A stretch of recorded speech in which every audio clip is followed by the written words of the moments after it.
Welcome to the Dawgs Only podcast with Anthony Walker Jr.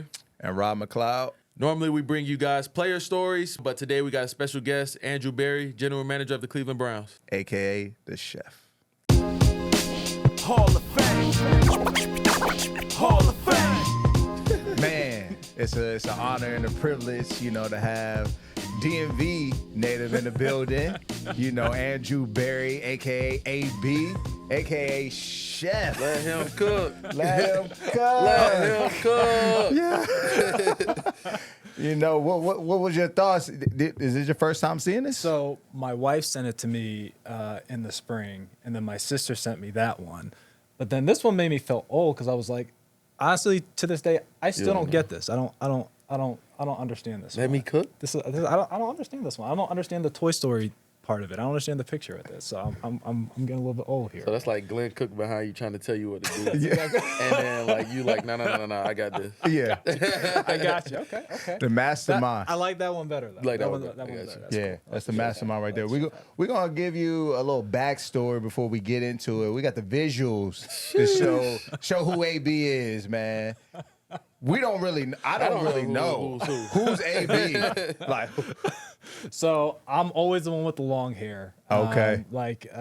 It's funny. Growing up, I always had the fro. I had braids. I had locks for a number of years. So people who knew me growing up, they're always really surprised now that I have this like kind of cleaner cut look and everything.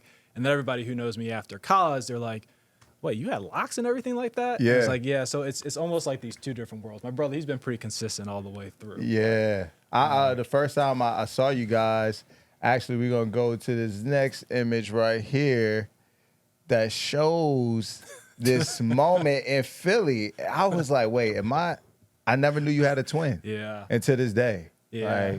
I was shocked. It's been pretty cool because, when you grow up as a twin, you're always thought of like as a package, largely because obviously we look alike and you get used to being called the wrong name and everything, but everyone thinks of you as like a pair. Yeah. And probably the first time in our lives that we were thought of as individuals is when we went off to college because we went to different schools, took different career paths. It's been cool now that my brother made a profession switch and is now in the NFL. Just to see honestly like him get involved in football and everything. But now it's a little bit of an adjustment because whether it's players, coaches, agents, whatever. He told me the other week he was with his family in a restaurant in Philly, and some Browns fan came up to him and was like, "Hey, are you Andrew Berry? Are you AB? Are you AB?" He goes, "I was wearing my Eagles gear, so I don't even know how I got the question." But so it's getting used to that again a little bit. But we get a good laugh every week because there's a story like that every week where someone gets us confused. Yeah. And I'm sure, you guys obviously ties in Philly, so it wouldn't be too far off. And then now, I think the only way to separate you two guys is the beard. Yep. That's the only thing I'm seeing, right? Like, that's it. When I saw y'all at the game, That's still not enough. it wasn't enough. Like, Well, here's gonna be the short memory device. Like, anytime one of us has like longer hair, whether it's facial hair, longer hair, that'll always be me. Gotcha. Like he's always had it short. I've Okay. always had something. Just I can't do the complete Okay. corporate look. So mom and dad, that's it. Yeah, Hey, Andrew's the one with the longer hair. yeah. Got it. So I'm just curious, like, what's it like growing up with a twin? Yeah, it's cool and unique, but it's a little bit of a double-edged sword because on the one hand, the good parts are, especially when you grow up as, when you grow up together as kids, like you always have someone to play catch with, hoops with, like you just kind of have like a built-in, friend who's going through the same things that you're going through. But honestly, for like 18 years, like getting called the wrong name the whole time, you get to a point where you're just like, okay, I need to be I want to be known as Andrew. I just want kind of my independence because people think that because you have similar mannerisms and you look like you have the same interests, like you have the same, like you get all the like corny twin jokes and stuff like that. Mm-hmm. And sometimes that gets old, to be honest, and it's Yeah. kind of nice to be just known as an individual. But honestly, it's a huge blessing. He's my best friend in my life. We talk regularly, so it's a net positive, but it comes with its annoyances. Yeah. I'm sure it had to be super competitive when it came to the ladies. Like, which one do you go? Like, did y'all ever like trick somebody no, you gotta let us know. Yeah. You know what? We were so anti-twin because we were thought of a package that we never really did the pranks and stuff Gotcha. that everyone thought. I'll be honest, like he was a lot more social than I was. Like I was a bit more of a homebody. Okay. So, just have that mystery, with the ladies and everything, right? I was like, just have that mystery, right? So we were, even though we looked like we're pretty different from a personality standpoint. Like he's a lot more social and outgoing than I am, and I'm a lot more introverted, I guess you could say. Okay. All right. I got a question, man. All right. I think last year came out that you were doing salary caps at like 12 years old, 11 years old. Like how? Why? Like what gauges your interest to do that? Like that's what I want to know. So I think that's one of those like tall tales. My mom always tells this story that growing up there were like kind of two things. Like that was when number one, that was like when Madden was getting big with franchise mode and everything like that. And she would tell these stories that we would have these pieces of paper with like, drafting or like building the team and everything like that. And then we had this like, you have these foosball sets. One Christmas we got this like, it was essentially like a foosball game, but it was like a street hockey thing that made a ton of sounds that we used to play with. And my brother and I, we would build our own leagues. We would do the schedule. We would do like rosters. Like we would do so she talks about, well, I know Andrew had a lot of interest early. I'll be honest, like at that age, we were just kind of messing around. Like we just kind of enjoyed playing. It's not like at that age I was thinking, oh, well, like I want to run a team or I want to be a general manager. To be honest, I never really even thought about that till after college. But I guess you could say it's funny how God works, where he can kind of sometimes align your interests and your passions with, what you do for your vocation. No doubt. Rod, what you was doing salary No, caps? that's what I'm saying. Yeah, At like, 12, yeah, what? I was playing ball, football, basketball, running track, chasing girls, playing video games, like outside. I wasn't inside too much, but I was outside playing around. I was not thinking about. That's what you have to do when you don't have the talent of you guys, right? I was drawing up plays. I was drawing up plays when I was in school. Yeah, I used to sit there, Google, let me see this motion. I used to show it to my dad. He'd be like, I'm not running that. Like, that's what I was doing. But salary cap is crazy. So. See, that's a coaching fan background right there. That's exactly right. Yeah. That's exactly Trying right. to show him some plays. trying to I know get he's not going to run. I think you should do this. Triple reverse, speed option. Or the annexation of Puerto Rico. Puerto Rico. You feel me? Let's talk about, I guess, your childhood experience when it came to sports, right? Because not too many people probably know your history and accolades as an athlete. Yeah. So we, growing up, like our household was, was big on school and sports. Honestly, my dad, he was, he grew up in Texas, huge Cowboys fans. Walked on at University of Texas. My mom grew up in Georgia. Their household huge Falcons fans, but also huge like hoops fans. So she played, she played college basketball. Okay. So growing up, we got involved. Honestly, baseball super young. That was actually probably my best sport. And then basketball.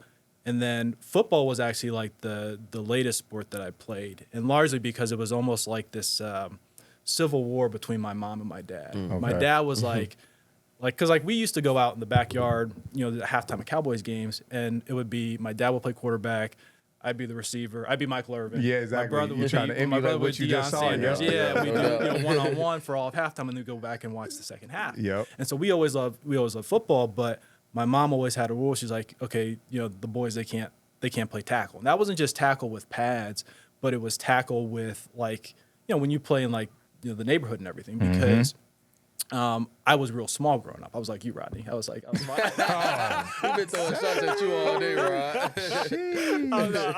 I was real small growing up. And so she was afraid that, I would get hurt. And so my mom, because she was kind of the, she's the organized one in the household. So she handled all the getting us signed up for stuff. And so her goal was to get us in a ton of activities where hopefully by the time, because they had made a promise that we wouldn't get into tackle football till middle school, till we were 13. Wow. And so I started at 6. 4. Yeah. 4 years old. You know. Yeah. and so what happened, my mom is like, okay, I'm going to take those 13 years. You know, we were all these like travel baseball leagues. We did all these things in hopes that this like, you know, Just passion go for out of would it. Yeah, just goes away. go out of Yeah. it. But that, you know, that never happened. And I'll tell 2 stories and I'll kind of get to your question. So I remember one of the times that I always remember that I got in trouble the most. We were, you know, we were living in Texas, and we had a bunch of neighborhood kids, varying ages. Again, we were the small ones, older kids, and they were about to have like a tackle football game. And like we knew that we couldn't play, but at that point it was like, all right, I'm playing. What are you like, gonna do? I'm playing. Yeah. And so we spent the whole evening playing, have fun, you know, won the game, everything, no issues. And then like thinking as we're walking home, it's like, all right, like, you know, we're good, no broken bones, you know, we're going to be okay. We just been running around. And we go inside, and immediately parents are looking at us because, like, you know, you're grabbing shirts and everything. So it's like you know, in our minds, like, okay, cool, we got away with this. But it's like, you know, collar all stretched, jeans scuffed up, grass stains on your good jeans. And it was like, what'd you do? It's like, you know, just, you know, playing with friends. Okay, it's like, so like, what did you do? Play football. Okay. You play tackle? Pause. 1, 2. All right. Like I had like on one side, all right, maybe I can get away with this. And then like the Jiminy Cricket side is like, you know, you're going to be, you better tell the truth because you know what's going to happen if you lie. So told the truth, thankfully. And it was just like, it was like, you know, you just got that like anger, disappointment, like that type of thing. So finally we get to the point where 13 years old can play. You know, it was you know, Pop Warner League, and that was actually one of the biggest like blow up fights that my mom and dad had because like probably in my mom's mind it was like, okay, I thought this was like gonna kind of go away and it never did, and like, you know, it happens, but she was like the biggest cheerleader like once we started playing. So play in middle school, get to high school. I was actually a high school quarterback. Okay. All right. And Speed option. Triple option. Yeah. no, I'll tell you what, we were spread. This was like when spread was just kind of taking over. Gotcha. And the Maryland Terrapins at the time, they were kind of like in this one back, no huddle, and that's actually what we ran in high school. Okay. So I get to college, I was too small to play quarterback. I got recruited as a corner. I actually always wanted to go play Pac-10 football at Stanford, and the late Buddy Tevens, he actually recruited me at Stanford. Was all excited, was going to go take an official visit there. He gets fired. You know, Walt Harris comes in. He was the former Pitt coach. Comes in, drops the official visit. He had dropped me earlier in the fall, so it was like, you know, you got told no twice. So at that point, my first visit was actually to Harvard. I didn't know anything about, you know, Harvard besides what I saw on TV. Yeah. Like, I really didn't. I just thought it was like, I mean, honestly, like I just like a whole bunch of rich kids, like that type of thing. And I went and visited, and it was like, honestly, like a ton of down, like some of my best friends to this day, you know, ended up committing there. They moved me to corner, and I played there for all 4. It was honestly the biggest blessing of my life. Played there for all 4 years. I was an all-conference and all-American player. I got 2 degrees. I met my wife. So it's just one of those things where it's like, you know, you say, God, Throw the you resume. All American. Throw the resume out. you know? And so it was a good experience. And then really after that, I had you know, I got invited to rookie minicamp with Washington. I was like, so at that point they had 80 players on the roster, and I was like one of the trial guys. Like if there were 80 players, I was probably like the 120th player on the roster, like that type of thing. You know, had a back injury, so failed the physical, which probably ended up being a blessing. Just spared me the time. And then after that, I actually got into scouting with the Colts. So it's probably a little bit more than you asked for. But that's kind of the whole football journey. I love it. We really want to know what. So you transitioned from quarterback to corner because you couldn't throw. Couldn't throw. No. You only Like, remember okay. the only reason you played is because you remembered all the Don't plays. get it twisted. You remembered all the Don't plays. get it That's the only reason you twisted. played Don't quarterback. get it That's why I Very played smart. quarterback. Very Very smart. smart. Harvard guy now. Harvard guy. Don't get it No twisted. huddle. You got to remember all the plays. Man. Come on now. That's all. That's the only reason why. Like, that's all. I was small, but I could throw. In fact, you guys the game that y'all play with the upright game throwing the ball. That's easy. You guys got it. You guys, if you want to see, you guys You're got a accurate. challenge. You just let me know You're when accurate. and where. You just let me know when and where. Okay. You just let me know when and where. I mean, we got it on Y'all camera hear me? now. Just Y'all let hear me him. know Okay, now. when and where. Okay. Who your opponent? Who you want? I'll take both of you. Not both- me. Not both- me. no, My no, shoulder. no, no, I both- got a oh, lot of now hits. they got I'm a shoulder smaller injuries. guy. Oh, Remember, now we a got lot of now we- hits. now we lot of got hits shoulder on the injuries. shoulder. Now we got shoulder Same. injuries. We do. Yeah, like, we do. come on. Miles Garrett. I like that one. I'll take on Miles. Okay. I've seen him throw darts. I'm gonna take my shot with him on Okay. the football. I've seen him throw darts in Frane's office, Okay. so I'll take my I got shot. you. Yeah, I got you. that's smooth. Nah, we can transition to, fatherhood and, all the, obviously being an NFL GM and all that stuff. What is it like going home, just getting away from the building, you know? It's it's good, and in truth, that's an area where I've had to grow a lot personally in my life, because I was never really good at like leaving work at work, and really even up until first couple years of marriage, and then you have kids and your priorities change, or like how you have to be at home changes, because you're the center of their world for probably the first, call it, I don't know, 12 to 15 years of their life. And like I couldn't, the job it comes with a lot of demands. Like your phone is basically like a third arm, and it never really stops. But like at the end of the day, I won the parenting lottery. I had a great mom and dad, and I feel very blessed and fortunate. And like the number one thing in my life is to be a good husband and a good father. And so it took a lot of time and work, because like when I'm home, I want to be present with my kids, or at least have the dedicated time, because like in the grand scheme of things, they're only little kids for a very small portion of their life. And so it took time, but like having kids, it's like being a father is so awesome, because like every day is like new and fun. It's humbling and it's hard, but like to see I have a 6-year-old, a 4-year-old, a 2-year-old, and there's not a day that goes by that like they don't make me just genuinely laugh, like spending time. So they end up being a really good, I'd say, escape from like the stresses of work. But then also secondly, like they bring perspective, like in terms of what actually matters and what actually is important in life. Definitely. We definitely brought up next, so we gonna see if he can take. What you mean? Can you leave work at work? While you go home. Man, it's tough for me. I think the wife kind of she understands the process and my routine and regimen throughout the season, and I have a moment when I come home to dedicate to her. Like our time is dinner time. That's good. You know what I'm saying? Where we sit down, we talk about our day, talk about stresses, how was work, anything that we need to kind of get out for like an hour and a half, and then I'll like get back into film. And that's the hard part. I've like always asked guys in the locker room who have kids, because I obviously would like to have kids of my own, but just finding that balance between work and home and being able to separate the two. And some guys are like, look, I have to wake up extra early in the morning. Like when everybody sleep, that's my time to sneak in extra hours. Or I have to make sure that I do everything before I leave the building. So when I'm home, I'm home. So what's your like routine? That's a great. So number one, I'd say the fact that you already have a structure to protect your private time and private world, like that's going to give you. I didn't have that before I had kids. Like I didn't do a good job of that. So I'd say first of all, that's like a, very, very smart and forward thinking of yourself. For me, it's probably a combination on both ends of what you just described. So, I take my kids to school every day with very, very excited. And again, when I started the job, I didn't used to do that.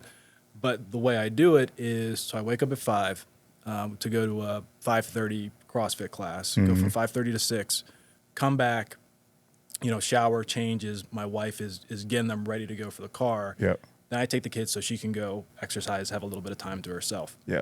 Go through the workday.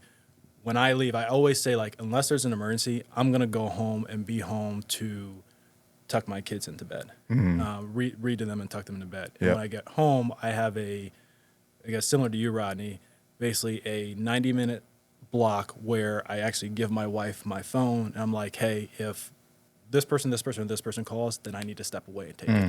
like Everybody that. else can wait for these, for these 90 minutes. Yep. So from 6:30 to their bed at 8, like it's probably less so that I'm physically present with them, but I have like I said earlier, I have a tough time being mentally present when yeah. I'm thinking about whatever I still need to do for work during the day or what may pop up.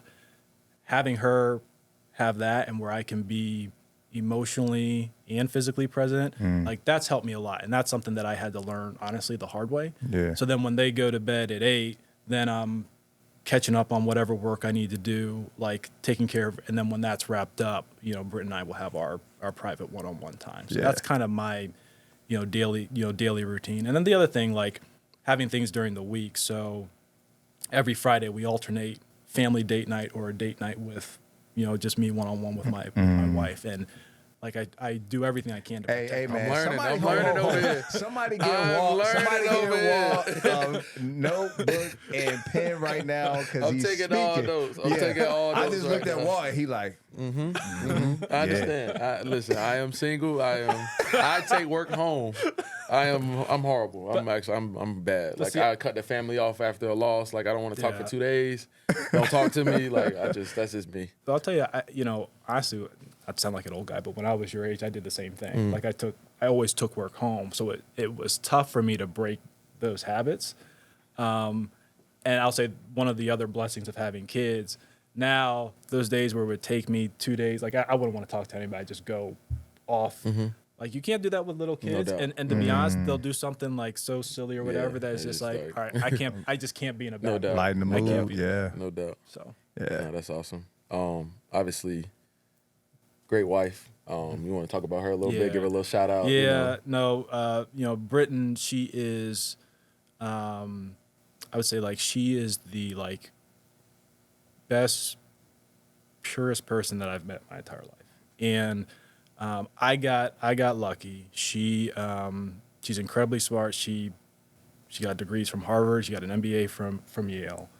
So you guys met. Man. You guys Yep. met at Harvard. Yeah, so she was actually the school record holder in the long jump. oh. Yeah. So her Oh, story. yeah. She came from very very I'll say just very humble beginnings.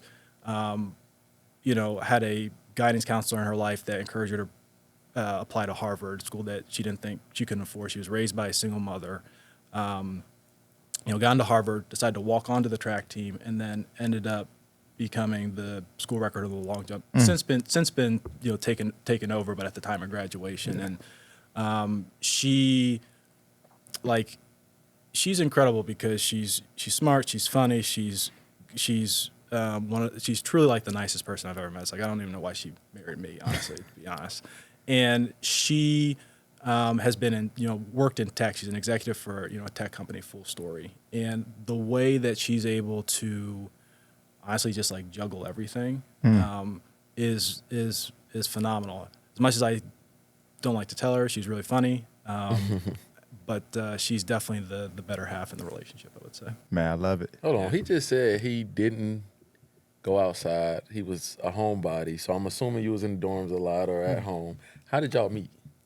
So she, again, probably like my brother, like we're pretty much on opposite ends of the spectrum in terms of personality. She's You like gonna say she asked him out. That's what he's gonna say. yeah. So she had a date event for her.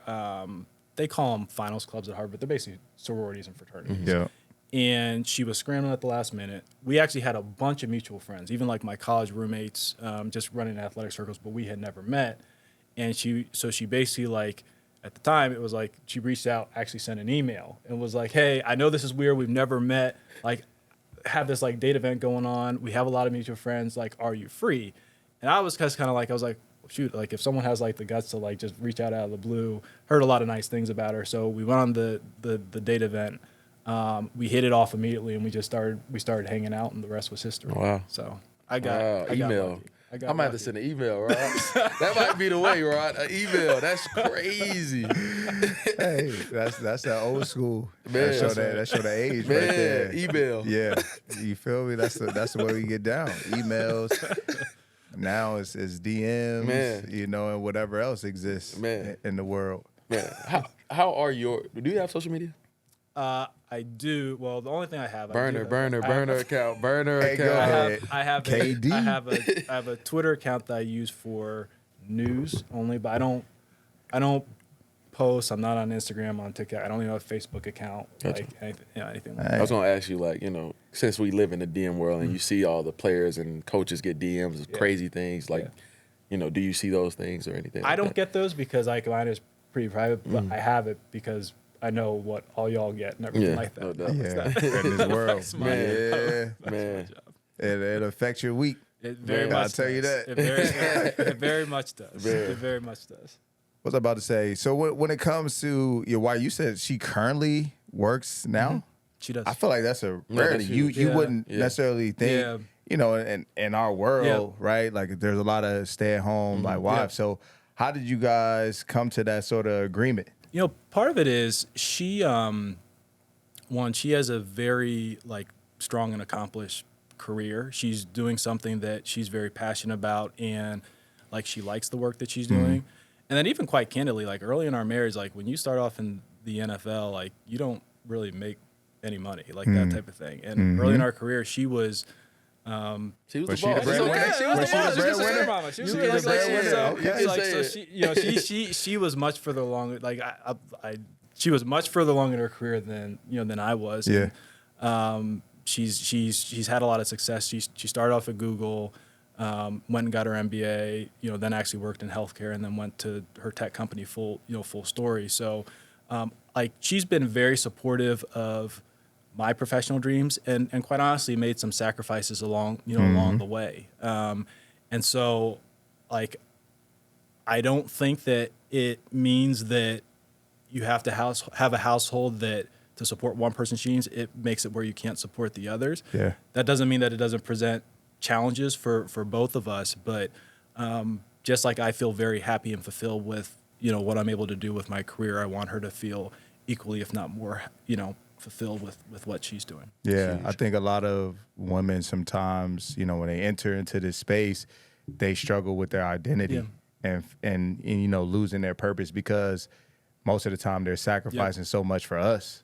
And so, I've always had that similar mindset with my wife and wanting her to fulfill her dreams just as much as me, to create that same feeling that we have. That's exactly when right. you reach, what I'm saying, that high, in that mountaintop. And so it's special just to see her be able to, thrive and do everything and still run the, what I'm saying, run and function the family in the way that she does. No, It's impressive. She's phenomenal. She's absolutely phenomenal. Yeah. So No, we love to hear it. Yeah, man. I'm learning. I'm taking notes. Hey, I got to learn from you and Rod. Y'all got the blueprint for me. Yeah, so. Walk, man.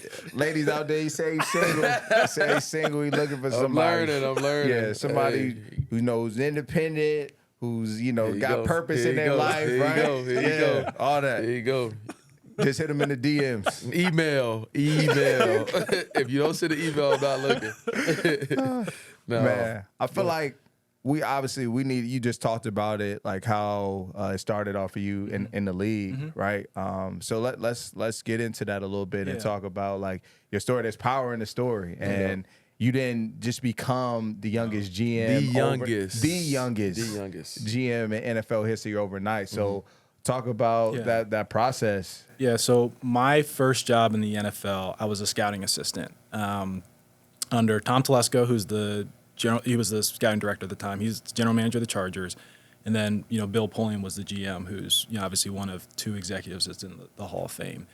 And being a scouting assistant, it's the equivalent of being a quality control coach on the coaching side. Except the difference is, when I got in, you were doing, as a scouting assistant, everyone's your boss. Not just Bill and Tom, but the trainer, logistics, equipment head, because you're doing kind of the grunt work on the football side, but I was also picking up players at midnight for tryouts, running them to physicals, holding chains at practice. No, he did the dirty work, all. y'all. He did the dirty work, yeah. y'all. It was all. It was everything. Gotcha. But I have a great respect and appreciation for people who kind of work their way up. And I was fortunate. I've been very, very fortunate to have bosses and managers that gave me opportunity throughout my career. So my second year as a scouting assistant, I had the chance to do some basically like pro advance work. And as part of that, I would do coverage notes and cut-ups of the DBs and then actually present it to the offensive staff and Peyton Manning, who was our quarterback at the time, on a meeting on Tuesday. Yeah. And that got me the opportunity to then the next year become a pro scout where I would cover half the NFL. I would do the do the advanced work and then play a role in helping out with the emergency lists, free agency, things like that. So after my third year in the league, we have a tough year. They make a change in the organization, and then Ryan Grigson comes in as the general manager. And, so honestly, also our first year being married, so I was like, oh, dang, we have turnover, what's going to happen? And that was probably like the second, I would say, like, big break in my career because Ryan came in, I didn't know him, he didn't know me from Adam, and he was another boss that just gave me opportunity. And through that opportunity, I was able to oversee the pro department. I learned, that's where I truly learned contract management in the cap A-Walk, and did a lot of work in that areas. And then this is when I would say analytics, research, and strategy was just starting to become maybe a little bit more, there started to be a little bit more attention around the league with it and started doing some preliminary stuff to try and build a research group in Indy.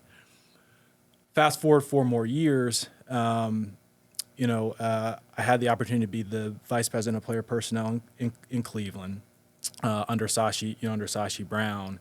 And that gave me the experience of managing pro, college, and then what I would call like a research and strategy or analytics hybrid within scouting. And that's probably where I learned the most about people management, certainly like data and predictive analysis, plus all the other things that you're doing when you're running multiple groups. So was in that role for 2.5 years, left to go to Philly in 2019, where obviously Rod and I crossed over. Howie Roseman, who I would say is not only like one of my biggest mentors, but one of my best friends he's family now, honestly. He gave me the opportunity to oversee football operations. So it wasn't just, pro and college scouting, analytics, but, performance, medical, player development, all the other things that come along with like running a team from a day-to-day perspective. Yeah. And that was probably the job that prepared me the most before, making the transition back here as general manager, because I feel like oftentimes people think of the general manager role as just scouting, but that's just it's an important piece, but it's a leadership and management position. And there are so many things that go into making a team successful other than just the players that are in the locker room, but how you support them, how you support, the rest of the operation to make sure the on-field product is good. Oh, man, that's I'm highly impressed. No doubt. Because you turned down Goldman Sachs.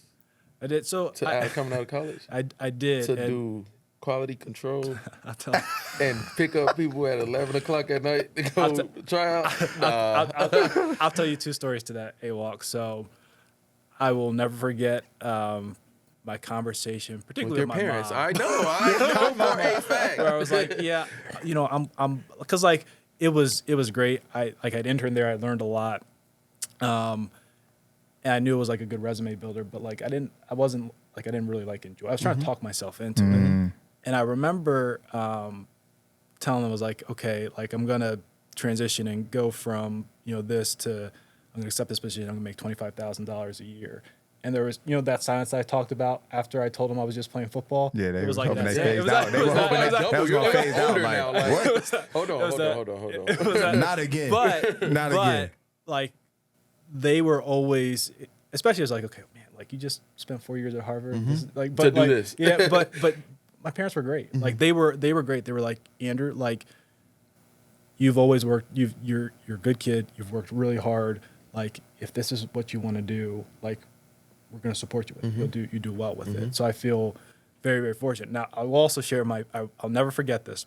The wife is next. I'm telling No, you. she was great. So Okay. the fortunate thing is it didn't matter. So she actually spent a year in South Africa doing philanthropic work when we were. So I was in Indianapolis. She was in KwaZulu-Natal, South Africa for our first year out of college. So that was like less of an issue. But I was our first road trip. You know how it is preseason, like plane is packed with in the back and everything. And I was sitting next to the team chaplain. His name's Eric Simpson. He's still there today. Oh, yeah. And he was being nice. He was just because I was new there. This was a group that had been long established, and I'll never forget. He turned to me, he was like, hey, what's your name? Just kind of making small talk. And he's asked a question. Oh, okay, you went to Harvard. What do you do here? I was like, I'm a scouting assistant. And he looked at me. He goes, so let me get this straight. You graduated far, and you're an assistant scout here. And it was that point, I was like, man, dang, when you say it like that, Yeah, it's crazy. Yeah. But honestly, I would never I feel very fortunate with my path that kids, if you're watching, pursue your passions. That's what that's honestly what definitely. I would say, because I feel very blessed and fortunate about the path that I've been able to walk in my career. As you were on that path, did you know your end goal?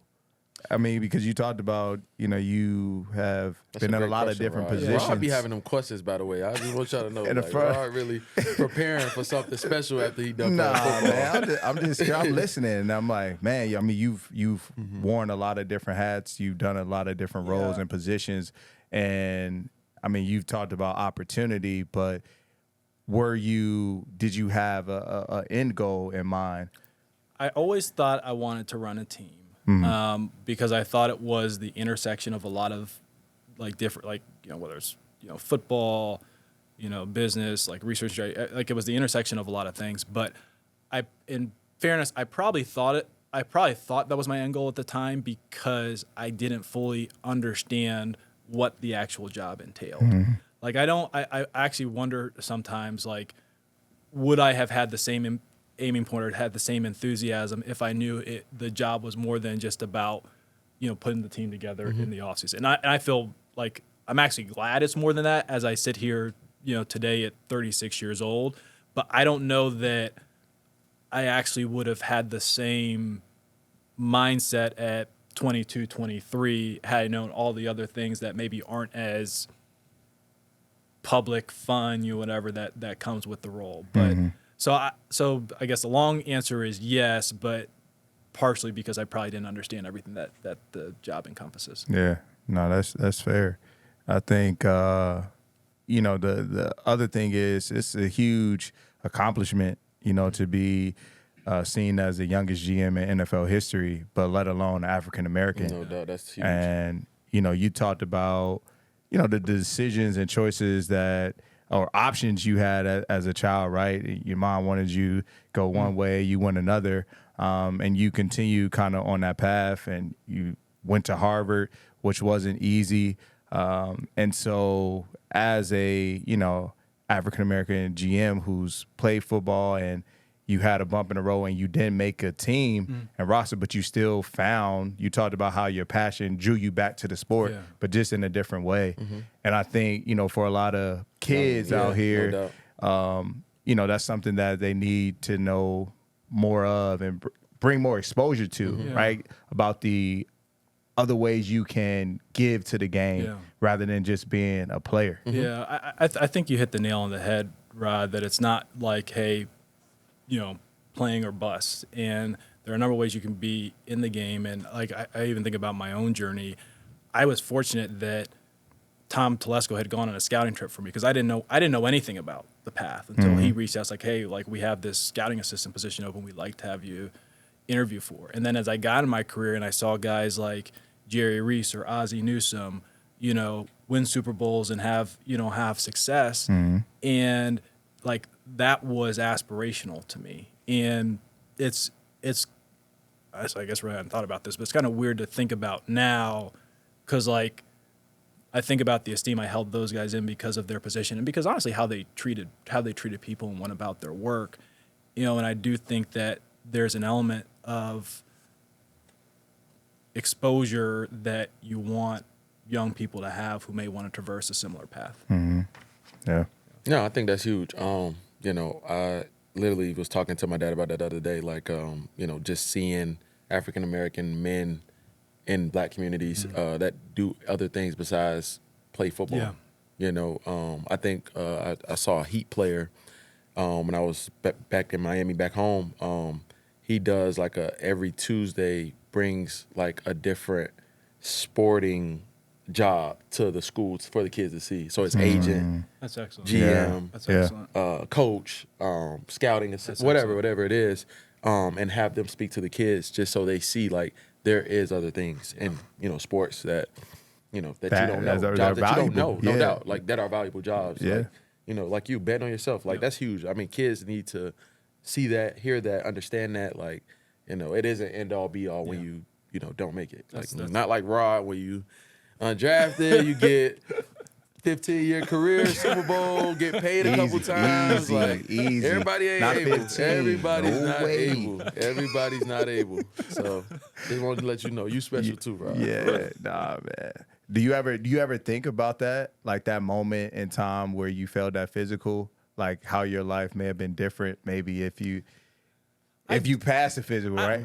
Would you be in this? I do, but like, if I passed the physical, it probably wouldn't have been a couple of days later where I've been gone. You don't know that. Yeah, we don't. Listen, Yeah, you don't listen, know. You don't know that. I've been in scouting long enough where I can be self-aware. With my Would you have relative. loved to put on that Redskins in the past, now Commanders uniform? Yeah. So I got a day to do that. I Yeah. actually do. So everyone, when you grow up playing football, like, who doesn't dream about themselves being in the Super Bowl or something like that from Pop Warner on?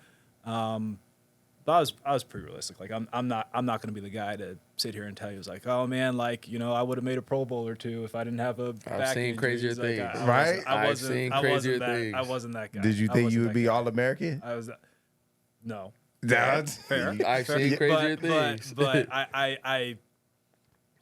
I would bet my bottom dollar that my future would not have changed in that moment. Yeah. So. I get you. Want to lighten it up with some questions? All right. We've been serious for a minute. All right. All right. Talk about. You got some. You can pop it off with these questions. All right, so we have this one from Scarlet Wolf _CT. What's your biggest fear? Dang, we got back serious quick. Hey. Like, quick. That was on the top. My biggest fear is heights. Like, I don't like heights. I don't like flying.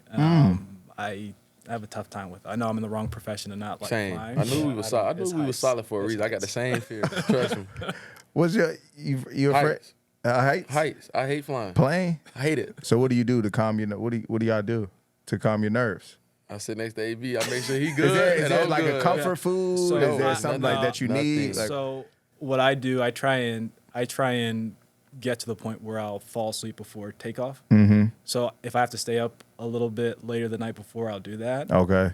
I used to stay up so late that I would get on the plane, I'd be like paranoid and jumpy the whole time. Yeah. So I've got now the middle ground of I fall asleep before takeoff and then I'm good. So I'm assuming your vacations. How many hours can you last? Like, is 6 your limit? Well, so here's on the flight. well, Like, what's like you're not and, going to like, Asia? If it was just me, it would be like an hour and a half. Same. But unfortunately, I told you my wife and I were opposites. Loves flying. So we've been to Tanzania. Those are rough trips. For me. Yeah. Those are rough trips. For me. Hey, sacrifice though, right, for the fam. Happy wife, happy life, man. Hey, I don't travel. I don't travel. You got the next one, Walt. So you're in GM. You know. Are you a Marvel guy? I am not. Okay. I am this not. This would have been a great question. I am not. Which Marvel? You can answer this one, right? Which Marvel character would make the best football player in what position? Okay, so forgive me. Is Marvel? Is that like Superman, Yeah. Spider-Man? Yeah, like he that type of familiar. Yeah, thing? he good. Okay. mean, it's got to be Superman, right? Like, it's not like you have kryptonite on the field. Yeah, right? it's like he can it's all fly, world. He he's can do everything. fast, he's Yeah. strong, like, right? Yeah, Just what got to take can off he the do? cape in case they grab the jersey on the, right? Yeah. It's Fair. gotta be What if he Superman. doesn't want to take off the cape? Well, maybe he's strong enough to run through it. Okay. We'd still take him. First pick. First pick, that's right. Gotcha. This one's from the real Gus McKay. What's a moment when you realized someone was a dog? Present team? It's got to be present team. Okay. So for me, it would actually be in 2020. It was actually Nick. When Nick, he had the knee sprain. And I remember at the time, it was during the Dallas game, he gets hurt. The docs think it's like going to be 5 to 6 weeks. And then I think Nick came back in 3, and he wasn't, he's got like Wolverine's blood, like in terms of the way that he heals. And like he may have had like a 100-yard game and 18 carries or everything. But and it's just like, this guy, he's just like, he's built different, he's wired different and everything. And I think obviously you guys, we all know for being sure. with him. For sure. But like I think he really kind of embodies that characteristic. Yeah, Definitely. Nah, it's a good choice. And I was happy he missed that week 4 game because y'all played Indy after That's Dallas. That's right. I That's was right. happy. Hey, I love Nick, but I was like, please Chill do out, not come chill back out. this game. Yes, sir. Man, I found out he wasn't playing, so we got a shot. We got a shot. This is from John TP16. Which logo do you like the most, the dog, the elf, or the helmet? I like the elf, honestly. And I really do. I think the elf's cool. I think it's got a really cool history. I know maybe people outside of Cleveland think it's funky or whatever, Yeah. but I like the elf. That's you. Same. Yeah. Same. I'm an elf fan, I'm a dog. of course. Come on now. Supposedly. Nicest guy you'll ever meet until he's on the field. Until I'm on the field. Yeah. Shoot. That's how I go. Let me see. We have this last one right here. Metalis _. What separates Cleveland fans from all other fans in the league? Passion and loyalty. Like, I think, to be honest, like the 2 most passionate fan base that I've seen are Cleveland and Philly. Like they're just like hardcore into the Browns, like bleed orange. And I think the loyalty, because like candidly, we've had a tough go since the franchise relocated, came back to Cleveland, and how much they stay with the team through thick and thin. Like you don't have that everywhere. Yeah. And so, that's, one of the reasons that I know all of us, work to make sure that they can have a team that they're proud of, because our fans deserve it. And that's not just like GM speak, but it's the truth. real Yeah. They're very, very loyal and passionate. Oh, yeah. No doubt. I seen that. I get to the stadium early. Yeah. Yeah. And they out there. No, they there. 8:30, tailgate, and I'm Early. looking by, I'm like, oh, yeah. Early. Packed. And they bringing that noise I heard every they Sunday. had a parade after on 16. That's did. loyalty. Yeah, They did. that's That's real. loyalty. They did. That's real. Shout out to the dog. Because man. the Dolphins, where I'm from, we ain't going to the game. We got other things to do in yeah, Miami. cool on the beach. Yeah, Yeah. somebody yacht. Yeah, it's gone. We're not going. We're going to watch the Hurricanes. That's it. Anything else you got? For Nah, the people? that's all the questions we have. man, From, we appreciate you coming on, spending your time, your busy schedule. No, I appreciate you guys. I like I said, I'm happy to do this for you guys. I appreciate you guys having me on, honestly. yeah, nah, it was love. Great It's the conversation. real AB now. This is the real AB. Hall of Fame. Hall of Fame. Hall of Fame. Hall of Fame. Walter Payton was a warrior, running with beats. You rookies couldn't hold the weight up in one of his cleats. As I creep through the zone, I am known as a monster. The new Larry Zonka, ballin' hard, going bonkers. Somebody need the answer, trying to stop Barry Sanders. Sharks in the game, you just a salamander. Never out of bounds, you running through your town. Keep your head up and rush, we look like Jim Brown.